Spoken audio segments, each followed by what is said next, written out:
السلام علیکم ورحمۃ اللہ وبرکاتہ۔ الحمدللہ وحدہ والصلاۃ والسلام علی من لا نبی بعدہ۔ اعوذ باللہ من الشیطان الرجیم، بسم اللہ الرحمن الرحیم۔ ومن یضلل اللہ فما له من ولی من بعدہ وترى الظالمین لما رأوا العذاب یقولون هل إلی مرد من سبیل وتراهم يعرضون عليها خاشعين من الذل ينظرون من طرف خفي وقال الذين آمنوا إن الخاسرين الذين خسروا أنفسهم وأهليهم يوم القيامة ألا إن الظالمين في عذاب مقيم وما كان لهم من أولياء ينصرونهم من دون الله ومن يضلل الله فما له من سبيل۔ صدق الله العظيم۔ میرا محترم بزرگ اور عزیز ساتھیو، سورۃ الشورى کا یہ آخری رکوع 5واں رکوع ہے۔ اس میں اللہ تبارک و تعالیٰ نے پہلی آیت ہی میں یہ فرمایا ہے کہ جسے اللہ تبارک و تعالیٰ ہدایت دے اسے کوئی گمراہ نہیں کر سکتا۔ یقینی بات ہے، اللہ تبارک و تعالیٰ جسے ہدایت دینے پر آئے اسے کون گمراہ کر سکتا ہے؟ اور اسی طرح اللہ تبارک و تعالیٰ اگر کسی کو گمراہ کرنا چاہے تو کوئی کسی کو ہدایت بھی نہیں دے سکتا۔ وَمَن يُضْلِلِ اللَّهُ فَمَا لَهُ مِن وَلِيٍّ مِّن بَعْدِهِ، اور اللہ جس کو گمراہ کرے اس کے لیے اس کے بعد کوئی سازگار نہیں ہے، کوئی ولی نہیں ہے۔ وَتَرَى الظَّالِمِينَ لَمَّا رَأَوُا الْعَذَابَ، جب ظالمین کل قیامت کے دن عذاب کو دیکھیں گے، جہنم کو دیکھیں گے، تو اے مخاطب تو ان ظالموں کو دیکھے گا، یقولون، اس جہنم کے عذاب کو دیکھ کر وہ ظالم وہاں کل کہہ رہے ہوں گے، هل إلی مرد من سبیل، کیا کوئی راستہ بھاگنے کا ہے عذاب سے بچ کر، یا کوئی راستہ ہمیں دنیا میں دوبارہ جانے کا ہے؟ کیوں دوبارہ دنیا میں جانے کی خواہش؟ اس لیے کہ دنیا کے اندر ہم نے منمانی کر کے اللہ کی نافرمانی کی، اور آج ظالمین کے صف میں، جہنمیوں کے صف میں کھڑے ہو گئے۔ هل إلی مرد من سبیل، کوئی راستہ ایسا ہے کہ ہمیں دنیا کے اندر دوبارہ پہنچا دے، ہم دنیا کے اندر جا کر اللہ کی فرما برداری کر کے پھر دوبارہ قیامت میں نیک اور صالح بن کر آئیں۔ اللہ کا اصول ضابطہ ہے کہ جس کو ایک مرتبہ اللہ تبارک و تعالیٰ نے دنیا کے اندر موقع دیا ہے، پھر دوبارہ اللہ اس کو موقع نہیں دیتا۔ وہ چیخیں گے، چلائیں گے، گر گرائیں گے، اللہ تبارک و تعالیٰ کے سامنے سفارشیں کریں گے۔ اللہ فرمائیں گے کیا تمہارے پاس ہمارے آیتیں نہیں آئی؟ کیا کوئی نبی نہیں آیا؟ کیا ڈرانے والا نہیں آیا؟ تو وہ کہیں گے اے خدا، ہمارے پاس ڈرانے والے آئے، تیری آیتیں آئیں، سمجھانے والے آئے، لیکن ہم تھے مستی کے اندر، ہمیں کل قیامت کا یقین نہیں تھا۔ تو اللہ تبارک و تعالیٰ فرماتی کوئی راستہ تمہارا دنیا کے اندر جانے کا نہیں ہے۔ وَتَرَاهُمْ يُعْرَضُونَ عَلَيْهَا خَاشِعِينَ مِنَ الذُّلِّ يَنظُرُونَ مِن طَرْفٍ خَفِيٍّ، آپ ان کو دیکھیں گے کل قیامت کے دن کہ ذلت کی وجہ سے ان کی آنکھیں جھکی ہوئی ہوں، آنکھ اٹھا کر دیکھنے کی بھی ان کی ہمت نہیں ہو، کیونکہ جہنم میں جانے کے فیصلے ہو چکے ہوں گے۔ وَتَرَاهُمْ يُعْرَضُونَ عَلَيْهَا، تو اس حال میں دیکھے گا کہ وہ دوزخ پر پیش کیے جائیں گے۔ جب ان کو دوزخ کے سامنے لا کر کھڑا کر دیا جائے گا، خاشعین من الذل، تو ذلت کی وجہ سے ان کے سر جھکے ہوئے ہوں گے، ینظرون من طرف خفی، چھپی ہوئی نظروں سے دیکھ رہے ہوں گے۔ وقال الذین آمنوا، اور ان سے ایمان والے کہیں گے، ان الخاسرین الذین خسروا انفسهم واہلیہم یوم القیامہ، ایمان والے کہیں گے دیکھو آج سب سے زیادہ نقصان اٹھانے والے خسارے کے اندر وہ ہیں جنہوں نے اپنا بھی نقصان کیا اور اپنے اہل کا بھی نقصان کیا ہے۔ اس لیے کہ کافر وہ تھے، خود تو نافرمان تھے ہی، اللہ کے احکامات پر، دین پر نہیں چلے، لیکن اپنے اولاد کو بھی دین پر چلنے سے محروم کر دیا، تو لہٰذا خود کی زندگی بھی برباد ہوئی اور اپنے ساتھ اپنے اہل و عیال کی بھی زندگی برباد کر دیے ہیں۔ تو ان سے کہا جائے گا، ایمان والے کہیں گے آج تم سے بڑا کوئی نقصان اٹھانے والا نہیں ہے، اپنا بھی نقصان تم نے اس کیا ہے اور اپنے اہل و عیال کا بھی تم نے نقصان کیا ہے۔ الا ان الظالمین فی عذاب مقیم، اب یاد رکھیں اس میں کوئی شک نہیں ہے کہ ظالم لوگ وہ دائمی عذاب کے اندر رہیں گے. جب ان کو جہنم میں داخل کر دیا جائے گا پھر دوبارہ ان کو جہنم سے نہیں نکالا جائے گا، وہ دائمی جہنم کے عذاب کے اندر رہیں گے. تو اللہ تبارک و تعالیٰ نے ہمیں اتنی بڑی دولت ایمان کی دی ہے. ایمان والا مومن اگر ایمان کی حالت میں انتقال کر جائے اور دنیا کے اندر کبھی کسی سے گناہ ہو گیا تھا تو اللہ تبارک و تعالیٰ ہو سکتا ہے اس کے گناہ کی وجہ سے اگر اللہ چاہے تو معاف بھی کر سکتے ہیں. اللہ معاف کرے تو اللہ سے کون پوچھنے والا ہے؟ کوئی پوچھنے والا بھی نہیں. اور اللہ پکڑ کر کے اس کو جہنم کے اندر ڈالیں گے. ایمان کی حالت میں وفات پائی ہے، امید ہے کہ ایک نہ ایک دن اس کا ایمان اس کو جہنم سے ضرور نکالے. اپنے گناہوں کی سزا پوری ہونے کے بعد وہ جہنم سے آزاد ضرور ہوگا، لیکن جو مستقل کفر کی حالت میں مرے ہیں، کفر کی زندگی گزارے ہیں، اللہ نے فرمایا ان کے لیے دائمی عذاب جہنم کے اندر. اللہ نے ہمیں بڑی دولت دی ہے ایمان کی، اللہ ہمیں اس کی قدر کرنے کی توفیق عطا فرمائے. وَمَا كَانَ لَهُم مِّنْ أَوْلِيَاءَ يَنصُرُونَهُم مِّن دُونِ اللَّهِ. ان مجرمین کے لیے کل قیامت کے دن کوئی اللہ کے علاوہ مددگار نہیں. اور وہاں اللہ کے علاوہ کون مددگار کر سکتے؟ کون مدد کر سکتے؟ اللہ نے تو صاف فرمایا کہ دوست کا نہیں ہو سکتا، میاں بیوی کے نہیں ہو سکتے، اولاد اپنے والدین کی نہیں ہو سکتی، بھائی کا نہیں ہو سکتا، تو کون وہاں اللہ کے علاوہ کسی دوسرے کی مدد کر سکتا؟ وَمَا كَانَ لَهُم مِّنْ أَوْلِيَاءَ. کوئی ان کا کل کا دوست نہیں ہے يَنصُرُونَهُم کی مدد کر سکے مِن دُونِ اللَّهِ سوائے اللہ کے. وَمَن يُضْلِلِ اللَّهُ فَمَا لَهُ مِن سَبِيلٍ. اور اللہ نے دوبارہ یہ جملہ ارشاد فرمایا جسے اللہ تبارک و تعالیٰ گمراہ کر دے اسے کوئی راستہ نہیں دکھا سکتا، کوئی اسے ہدایت پر نہیں لا سکتا. تو کیا کرو؟ استجیبوا لربکم من قبل ان یأتی یوم لا مرد له من امر. اللہ تبارک و تعالیٰ ہم ایمان والوں سے کہہ رہے ہیں تم اپنے رب کا حکم مانو. کافروں کے لیے بھی تم اپنے رب کا حکم مانو. استجیبوا لربکم من قبل ان یأتی یوم، وہ دن آنے سے پہلے لا مرد له من اللہ، جس میں اللہ کی طرف سے واپس کرنا نہیں ہوگا. کل قیامت کے دن دوبارہ وہاں جانے کے بعد کسی کو واپس نہیں کیا جائے. جو موقع ہمیں دنیا کے اندر ملا ہے یہ بہترین موقع ہے اللہ کو راضی کرنے کا، اپنی جنت کو بنانے کا.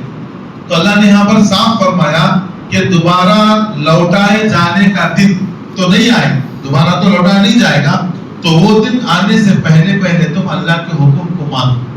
قیامت کا دن تو ضرور آئے گا لیکن موت سے پہلے ہمیں اپنی زندگی درست کرنے کی ضرورت ہے. اس لیے کہ موت کا وقت آ گیا، انسان نے فرشتے کو دیکھ لیا ہے، پھر اس کی توبہ قابل قبول اللہ کے پاس نہیں ہے. وہ تمنا کرے گا، کوشش کرے گا کہ میں کچھ خرچ کر سکوں، اشارہ کرے گا، لیکن فرشتے کو دیکھنے کے بعد، ملک الموت کو دیکھنے کے بعد اس کے لیے کوئی موقع نہیں. مَا لَكُم مِّن مَلْجَإٍ يَوْمَئِذٍ وَمَا لَهُم مِّن نَكِيرٍ. تمہارے لیے اس دن نہ کوئی پناہ لینے کی جگہ ہوگی اور نہ ہی کوئی نکیر کرنے والا ہوگا، سوال اٹھانے والا ہوگا. اللہ کے عذاب سے بچنے کے لیے کوئی پناہ بھی نہیں ہے اور اللہ کے عذابات کو سن کر کوئی نکیر کرنے والا، چون چرا کرنے والا بھی کوئی نہیں. صرف چلے گا حکم کس کا؟ اللہ. تو لہذا وہ دن آنے سے پہلے اپنے رب کے حکم کو مانو. فَإِنْ أَعْرَضُوا فَمَا أَرْسَلْنَاكَ عَلَيْهِمْ حَفِيظًا. اتنی ساری دعوت آپ ان کو دیں، اس کے باوجود بھی وہ کافر اگر آپ سے اعراض کریں، روگردانی کریں، اے نبی صلی اللہ علیہ وسلم آپ فکر مت کریں. فَإِنْ أَعْرَضُوا، اگر وہ آپ سے روگردانی کریں تو آپ ٹینشن لینے کی بات نہیں، آپ پریشان مت ہو. فَمَا أَرْسَلْنَاكَ عَلَيْهِمْ حَفِيظًا، ہم نے آپ کو ان پر نگران نہیں بنایا، آپ ان کے نگران نہیں. آپ کا کیا ہے؟ آپ کا کام یہ ہے ان علیک الا البلاغ، آپ کا کام تو دعوت دینا ہے. آپ کا کام دعوت دینا ہے، سیدھا راستہ بتانا ہے، ہاتھ پکڑ کر سیدھے راستے پر چلانا آپ کی ذمہ داری نہیں ہے. تو لہذا آپ زیادہ پریشان مت ہو، رنجیدہ مت ہو.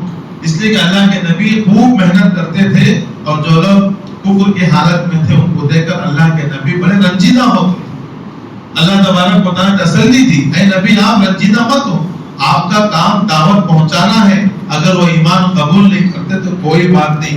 اِنَّا إِذَا أَذَقْنَا الْإِنسَانَ مِنَّا رَحْمَةً فَرِحَ بِهَا.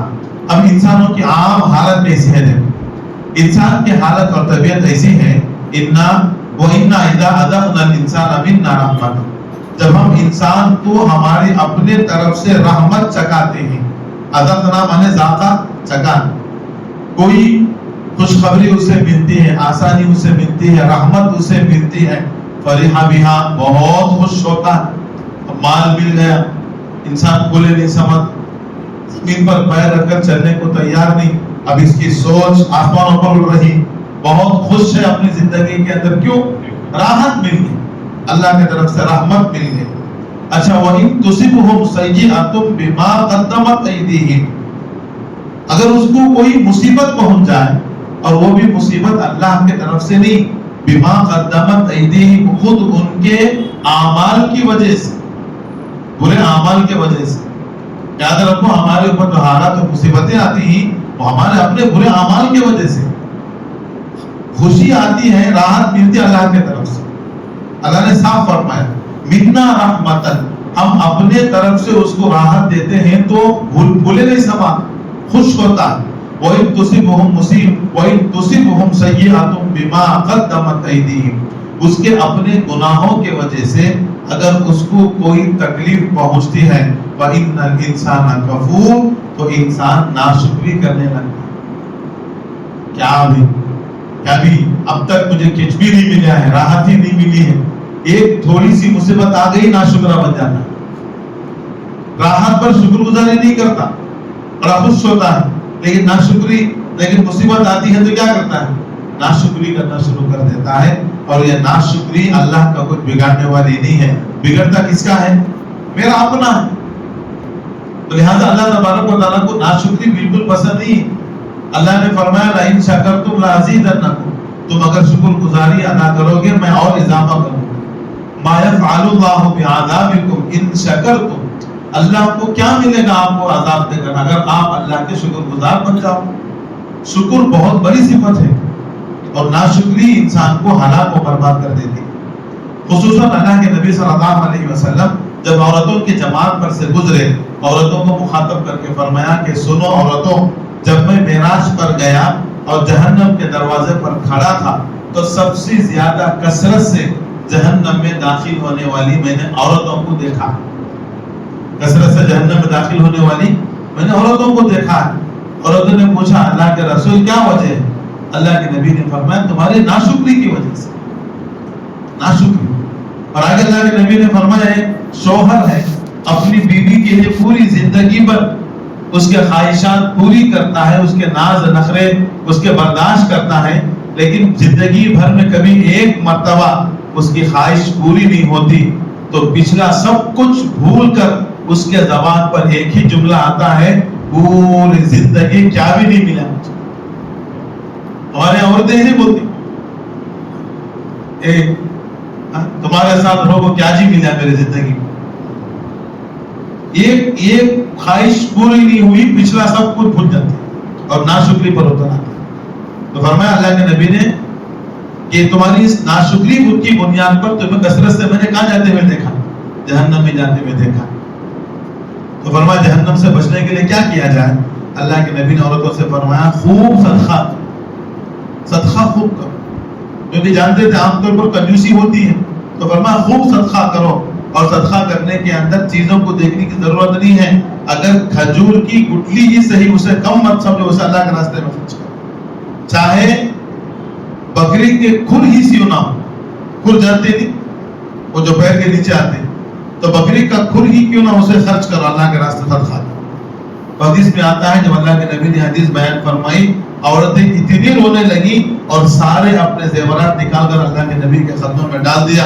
اللہ کے نبی آپ اسے اللہ کے راستے میں استعمال کریں. تو ناشکری انسان کی یہ فطرت ہے، تھوڑا بہت مل جاتا ہے تو خوش ہو جاتا ہے، کبھی مصیبت آ گئی پریشانی آ گئی تو کیا کرتا ہے؟ ناشکرا بن جاتا ہے. ہمارے استاد واقعہ بولتے تھے ایک صاحب نے اپنے سر پر پٹی باندھی، ٹیپ آتی نہیں کپڑے کی ٹیپ سر پر باندھ دی تو سب سے پورے گاؤں کے اندر گھوم پھر رہے ہیں پٹی باندھ کر, سب لوگ پوچھ رہے ہیں کیا ہوا کیا ہوا, تو بولا سر میں درد آ گیا, سر میں درد آ گیا. کیا آ گیا سر میں؟ سر میں درد آ گیا. تو کسی نے اس سے کہا کہ بھائی پوری زندگی اللہ نے کیا نہیں دیا, سر میں درد نہیں دیا, کبھی شکر کی پٹی اپنے سر پر نہیں باندھے, ایک مرتبہ تمہیں کیا سر میں درد آ گیا, ناشکری کی پٹی کہاں باندھ لی؟ سر پر. ناشکری کرتے پھر. فرمایا انسان کی فطری عادت ہے, کوئی راحت مل گئی تو خوش ہوتا ہے, مصیبت آ گئی تو وہ ناشکرا بنتا ہے. وَلِلَّهِ مُلْكُ السَّمَاوَاتِ وَالْأَرْضِ, یاد رکھو زمین و آسمان کی ملکیت کس کی ہے؟ اللہ کی ہے, اللہ ہی اس کا بادشاہ ہے. اللہ تبارک و تعالیٰ جسے چاہتے ہیں جو عطا کرتے ہیں, اللہ کی منشیت ہے, مشیت ہے. اللہ نے فرمایا للہ ملک السماوات والارض, اللہ ہی کے لیے زمین و آسمان کی ملکیت ہے. یخلق ما یشاء, وہ جو چاہتا ہے پیدا فرماتا ہے, جو چاہتا ہے جیسے چاہتا ہے پیدا فرماتا ہے. یہب لمن یشاء اناثا, بعضوں کو اللہ تبارک و تعالیٰ لڑکیاں پیدا کرتا ہے, ہبا کرتا ہے, دیتا ہے. وَيَهَبُ لِمَن يَشَاءُ الذُّكُورَ, اور بعضوں کو لڑکے دیتا ہے. اللہ نے چار یہاں پر تقسیم فرمایا, بعضوں کو لڑکیاں اور بعضوں کو لڑکے. او یزوجہم ذکرانا و اناثا, اور بعض گھروں کے اندر جوڑیاں ہوتی, لڑکے بھی ہوتے ہیں لڑکیاں بھی ہوتے ہیں, دونوں جنس ہوتی. اور بعض وہ ہوتے ہیں وَيَجْعَلُ مَن يَشَاءُ عَقِيمًا, بعض عورتوں کو اللہ بانجھ بنا دیتے ہیں. اللہ نے بتایا ہے کہ صرف شوہر اور بیوی, مرد اور عورت کے ملنے سے اولاد نہیں ہوتی, اور مرد اور عورت کے ملنے سے اولاد نہیں ہوتی. اللہ جسے چاہتے ہیں اولاد دیتے ہیں. بعضوں کو لڑکے, بعضوں کو لڑکیاں, بعضوں کو دو بھی, بعضوں کو کچھ بھی نہیں ہوتا. انہ علیم قدیر, بے شک اللہ تبارک و تعالیٰ بڑے جاننے والے, بڑے قدرت والے. اب دیکھو اللہ تبارک و تعالیٰ نے اس آیت کے اندر سب سے پہلا تذکرہ فرمایا یہب لمن یشاء اناثا, اللہ جسے چاہتے ہیں بیٹیاں دیتے ہیں. وَيَهَبُ لِمَن يَشَاءُ الذُّكُورَ, جسے چاہتے ہیں لڑکے دیتے ہیں. ہمارے یہاں ہوتا یہ ہے کہ اگر لڑکا پیدا ہو گیا تو بڑی خوشی مناتے ہیں, یوں سمجھتے ہیں بڑی عزت کی چیز ہے, کیوں کیا مل گئے, ارے بیٹا پیدا ہو گیا بڑی عزت کی چیز ہے, بڑی مقام کی چیز. بیٹی پیدا ہو گئی تو لوگ رسوائی سمجھتے ہیں, پریشانی سمجھتے ہیں. حالانکہ یہ زمانے جاہلیت کی عادت ہے.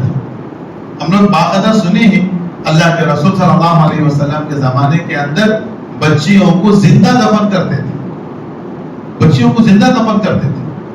اللہ کے نبی صلی اللہ علیہ وسلم آ کر بچیوں کے بارے میں احادیث سنائیں, خوشخبریاں سنائیں. یوں فرمایا بچے آپ کے لیے زحمت نہیں ہے بلکہ اللہ کی رحمت ہے. اور بچے کے پیدائش پر, اس کی پرورش پر کوئی جنت کا وعدہ نہیں ہے, لیکن بچی کی پیدائش پر, اس کی پرورش پر اللہ کی طرف سے جنت کے وعدے.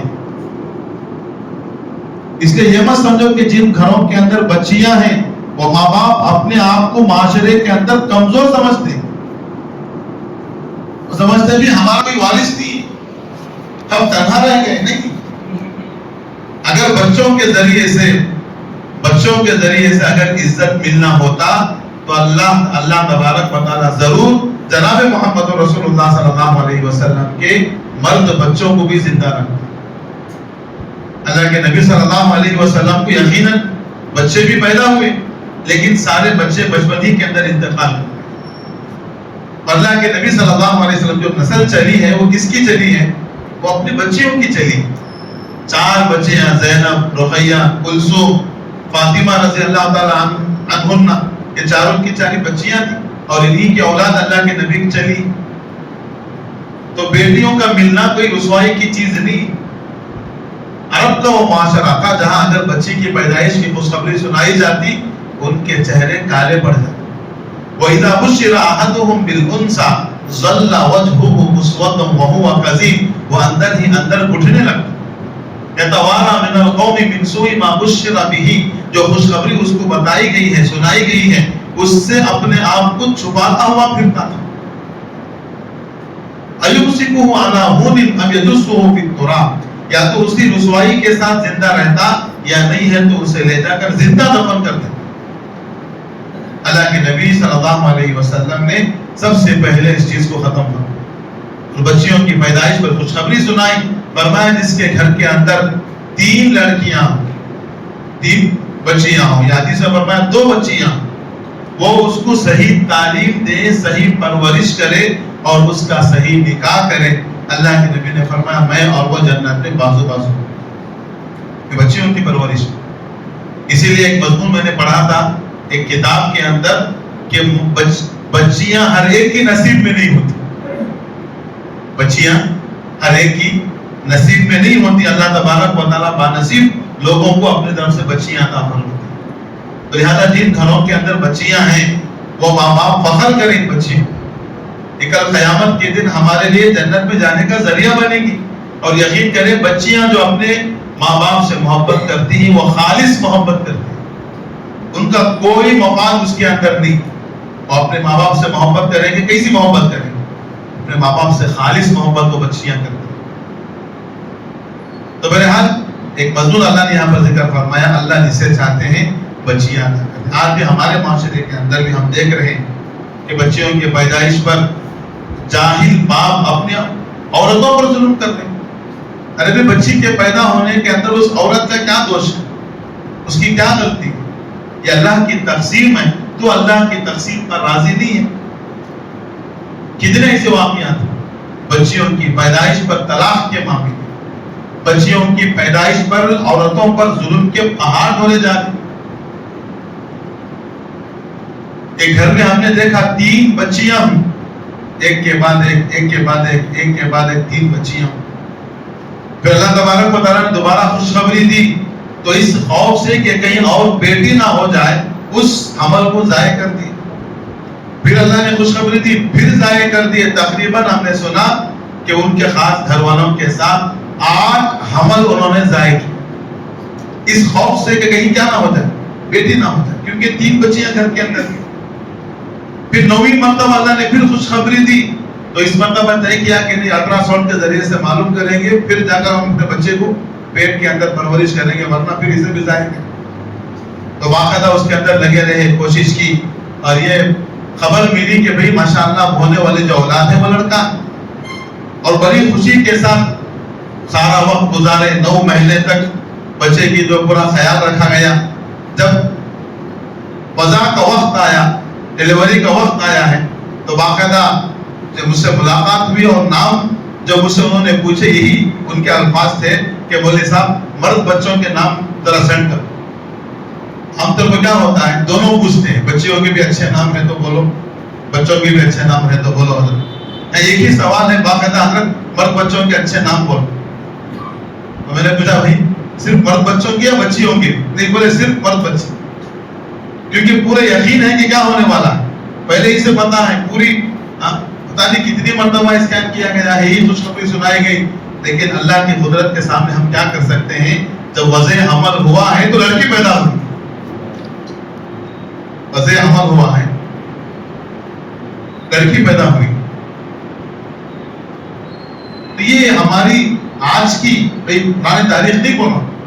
ابھی اگر بتایا جائے تو تقریباً 2 مہینے کی وہ بچی، 2 مہینے بھی مکمل نہیں. یہ حالات ہماری. تو اس کے لیے ہم اپنے بچوں کے سلسلے میں پریشان نہ ہوں. لیکن آج کے معاشرے کے اندر ہم نے جو نکاح کا جو نظام بنایا ہے اور غلط رسومات اور ایسے چیزیں ہم نے نکاح کے اندر شامل کر دی اور نکاح کو ہم نے اتنا مشکل بنا دیا ہے جس کی وجہ سے معاشرے کے اندر بچیوں کی پیدائش پر لوگ خوشی نہیں مناتے، غم مناتے. خوشی نہیں مناتے، کیا مناتے؟ غم مناتے. حالانکہ اللہ تبارک و تعالیٰ نے نکاح کو آسان کر رکھا ہے. کوئی خرچہ لڑکی والوں پر نہیں ہے، لڑکے والوں پر سارے اخراجات ہیں. سارے اخراجات کس پر ہیں؟ لڑکے والوں. مہر کون ادا کرے گا؟ لڑکا ادا کرے گا. ولیمہ کون کریں گے؟ وہ لڑکے والے کریں گے. لیکن ہم نے ان غیروں کے ساتھ رہ کر اور غیروں کے جو ہے ہم طور طریقوں کو اپنے اندر شامل کر کے ہم نے نکاح کو اتنا مشکل بنا دیا ہے. اب بچیوں کی پیدائش پر لوگ جو ہے اپنے اندر پہنچتے ہیں اور اپنے آپ پہ گڑن محسوس کرتے ہیں. تو اس لیے کہ اللہ نے یہاں پر فرمایا اللہ کی تقسیم ہے، اللہ جسے چاہتے ہیں لڑکیاں عطا کرتے ہیں. دیکھو یہاں میں نے یہ بتانا مقصود تھا، اللہ نے بھی اس آیت کے اندر سب سے پہلے بیٹیوں کا تذکرہ فرمایا، پھر بعد میں بیٹوں کا تذکرہ. اللہ نے اصول بتایا. اللہ تبارک و تعالیٰ کے نزدیک بھی کس کا مقام زیادہ ہے؟ بیٹیوں کا. تو پہلے تذکرہ بیٹیوں کا، بعد میں کس کا ہے؟ بیٹوں کا تذکرہ ہے. اور بھی چند آیتیں ہی رکوع ختم ہونے کے لیے، لیکن وقت کافی ہو چکا ہے. انشاءاللہ بقیہ جو 4-5 آیتیں اس کی بچی ہوئی ہیں اس رکوع اور سورت ختم ہونے کے لیے، کل انشاءاللہ اس کی تفسیر آپ کے سامنے کی جائے گی. اللہ تبارک و تعالیٰ ہم تمام کو ان مضامین پر عمل کرا ہونے کی توفیق عطا فرمائے. وما علینا الا